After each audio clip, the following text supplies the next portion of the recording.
चलिए शुरू करते हैं आज का पहला प्रश्न। ठीक है। उत्तराखंड सरकार द्वारा 2023-24 में वीरांगना तीलू रौतेली पुरस्कार कितनी महिलाओं को दिया गया था? तो ये कितनी महिलाओं को दिया गया था? 13 महिलाओं को दिया गया था। अब हम इसको थोड़ा डीप में जानते हैं कि तीलू रौतेली पुरस्कार होता क्या है। ठीक है। यह पुरस्कार खेल, कला, संस्कृति, पर्यावरण, समाज सेवा आदि के क्षेत्रों में दिया जाता है और 32 आंगनबाड़ियों को मतलब आंगनबाड़ी कार्यकर्ताओं को भी अच्छा कार्य करने के लिए यह पुरस्कार से सम्मानित किया गया था। ठीक है। इसमें 51,000 कितना 51,000 धनराशि, ठीक है, और स्मृति चिन्ह व प्रशस्ति पत्र इस पुरस्कार में दिया जाता है। और यह जो पुरस्कार है ये प्रतिवर्ष बीरबाला तीलू रौतेली के नाम पर विभिन्न क्षेत्रों में उल्लेखनीय कार्य करने वाली महिलाओं को दिया जाता है।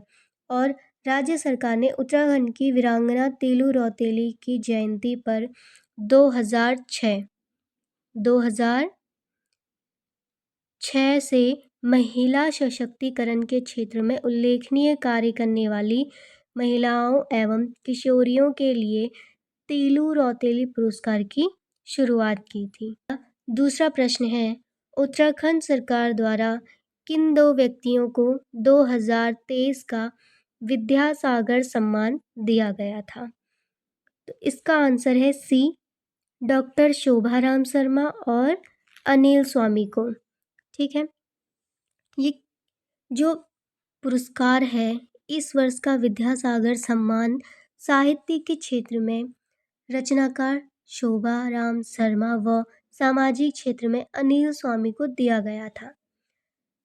यह जो सम्मान है विद्यासागर नौटियाल सम्मान समिति ने दोनों के नाम की घोषणा की थी। यह सम्मान समारोह 29 सितंबर, कब?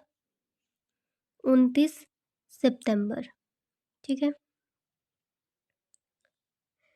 29 सितंबर को देहरादून में संपन्न हुआ था। कहाँ पे? देहरादून में। ठीक है। देहरादून को शॉर्ट में दून लिख देते हैं। तो देहरादून में संपन्न हुआ था।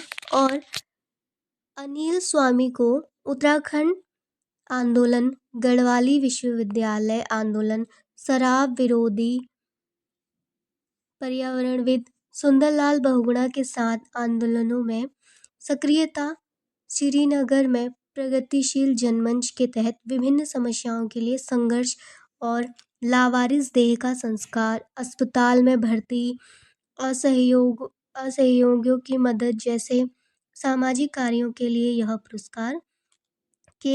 पुरस्कार दिया गया था। वहीं डॉक्टर शोभाराम शर्मा को साहित्य के क्षेत्र में किए गए उनके कार्यों के लिए यह पुरस्कार दिया गया था। तीसरा प्रश्न है, उत्तराखंड के कितने गांवों को सर्वश्रेष्ठ पर्यटन ग्राम पुरस्कार दिया गया था? ठीक है। तो यह दिया गया था कितने ग्राम को? 4। ठीक है। वो 4 ग्राम हम देखते हैं। उसमें से एक है उत्तरकाशी के जखोल। ठीक है। उत्तरकाशी का जखोल।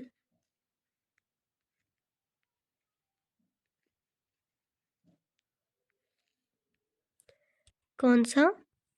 उत्तरकाशी का जखोल। ठीक है। और आगे देखते हैं,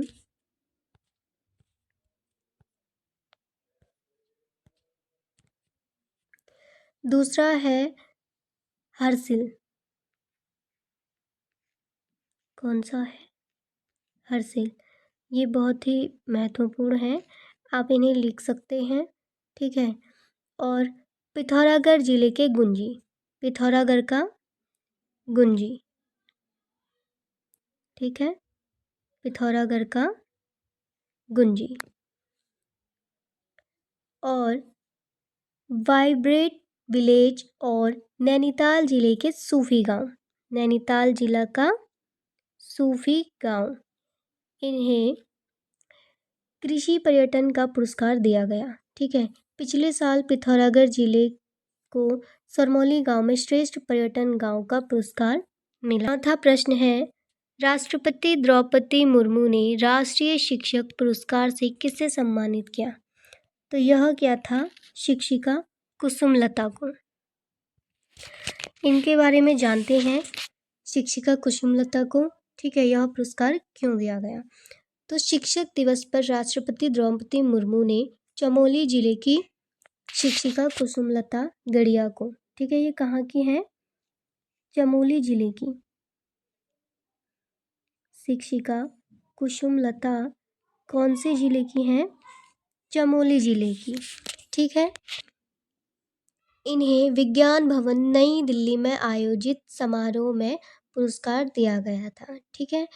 और यह जो कुसुमलता है, ये विद्यालय में learning corner, painting, TLM, online class, wall painting, poster अभियान के जरिए छात्र छात्राओं को गुणवत्तापरक शिक्षा से जोड़ा है। ठीक है। और इन्होंने ही छात्र छात्राओं को बेहतर शिक्षा दी। ठीक है। इन्होंने जो ये इन्हें राष्ट्रीय शिक्षक पुरस्कार के साथ साथ इनका चयन शैलेश मटियानी राज्य शैक्षिक पुरस्कार 2023 के लिए इनका चयन हुआ है। पांचवा प्रश्न है, गढ़वाल के कितने कलाकारों को 2023 का संगीत नाटक अकादमी पुरस्कार मिलेगा? कितने कलाकारों को? 3 कलाकारों को। ठीक है। वो 3 कलाकार कौन है? देखते हैं। पहले है डॉक्टर राकेश भट्ट। कौन है? राकेश भट्ट। अगर आपको मेरा लिखा हुआ समझ में नहीं आता तो मैं बोल रही हूँ, आप उसे सुन के लिख सकते हैं। ठीक है। पहले व्यक्ति हैं राकेश भट्ट, दूसरे हैं डॉक्टर संजय पांडे। कौन है? संजय पांडे। ठीक है। तीसरे व्यक्ति हैं डॉक्टर लता पांडे। कौन है? डॉक्टर लता पांडे। आप इन जितने भी प्रश्न हैं इन्हें आप लिख लेना, क्योंकि ये एग्ज़ाम की दृष्टि से बहुत ही महत्वपूर्ण है। ठीक है। 3 व्यक्तियों को मिला था, राकेश भट्ट, संजय पांडे और लता पांडे को। ठीक है। अब इन्हें यह पुरस्कार क्यों दिया गया था, तो इसके बारे में थोड़ा हम जानते हैं। इन्हें जो ये 2023 के साहित्य अकादमी पुरस्कारों की घोषणा की है, लोक संस्कृति और थिएटर के क्षेत्र में उल्लेखनीय योगदान के लिए प्रसिद्ध रंगकर्मी डॉक्टर राकेश भट्ट, डॉक्टर संजय पांडे और डॉक्टर लता पांडे को वर्ष 2023 का संगीत नाटक अकादमी पुरस्कार देने की घोषणा की। 3 महान हस्तियों को यह पुरस्कार 5 मार्च को विज्ञान भवन नई दिल्ली में राष्ट्रपति द्रौपदी मुर्मू द्वारा प्रदान किया गया था। कब दिया था? 5 मार्च को द्रौपदी मुर्मू द्वारा दिया गया था। ठीक। छठा प्रश्न है, उत्तराखंड के किस जिले को एक राष्ट्र एक जिला एक उत्पाद यानी ODP अवार्ड में दूसरा पुरस्कार मिला? ठीक है। यह है उत्तरकाशी। इसके बारे में हम थोड़ा जानेंगे। नई दिल्ली में आयोजित national one district one product ODOP, ठीक है, अवार्ड में उत्तरकाशी जिले को दूसरा पुरस्कार मिला है। देश भर के लगभग 500 जिलों के बीच उत्तरकाशी को कृषि की श्रेणी में यह सम्मान मिला है। जिले ने लाल चावल, किस लिए यह पुरस्कार मिला है इनको? लाल चावल।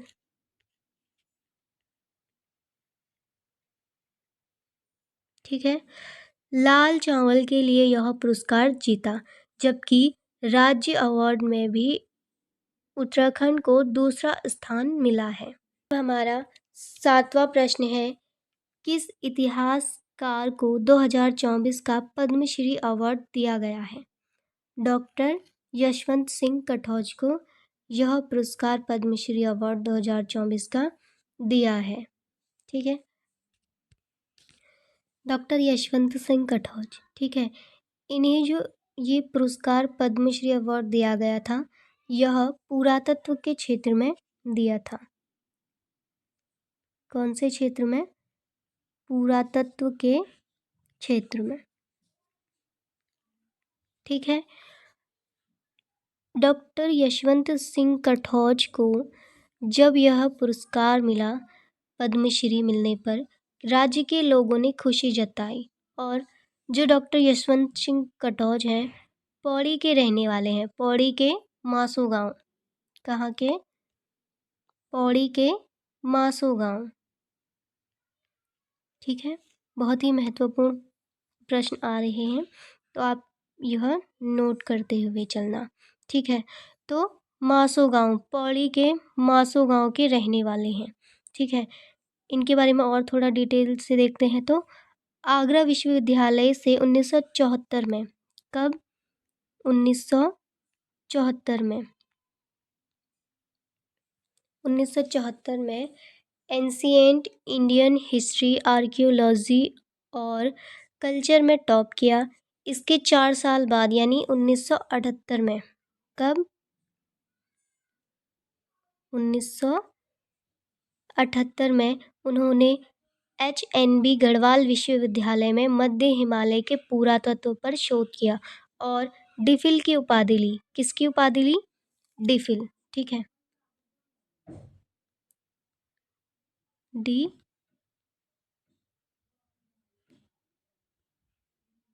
फिल। किसकी उपाधि ली थी? डिफिल की उपाधि ली। और 33 साल तक शिक्षक के रूप में सेवा देने के बाद 1995, कब? 1995 में। ठीक है, 1995 में यह रिटायर हो गए थे। और डॉक्टर यशवंत सिंह कटौज उत्तराखंड शोध संस्थान के संस्थापक और सदस्य हैं। इस संस्था की स्थापना कब हुई थी? 1973 में। कब हुई? 1973 में इसकी। 8वां प्रश्न है हमारा, उत्तराखंड में हाल ही में पुलिस कांस्टेबल भर्ती से जुड़ा निर्णय किस न्यायालय ने दिया? तो किस न्यायालय ने दिया था? उत्तराखंड हाई कोर्ट ने। अब हमारा 9 प्रश्न, ये सॉरी गलत हो गया है, तो यहाँ पे 9 प्रश्न है। ठीक है, तो 9वां प्रश्न है, उत्तराखंड हाई कोर्ट ने पुलिस भर्ती मामले में किस याचिका को खारिज किया? तो किस याचिका को खारिज किया था? आयु सीमा में छूट देने की। ठीक है, कि मतलब कि आयु सीमा इन्होंने नहीं 10वां प्रश्न है, जनवरी 2026 से उत्तराखंड के किस शहर में मंगलवार को मांस बिक्री पर प्रतिबंध लगाया गया है? तो कहाँ पर? रुद्रपुर में। ठीक है, इसी के साथ अब हम नेक्स्ट वीडियो में मिलते हैं। अगर वीडियो अच्छी लगी हो तो शेयर करें, कमेंट करें। ठीक है।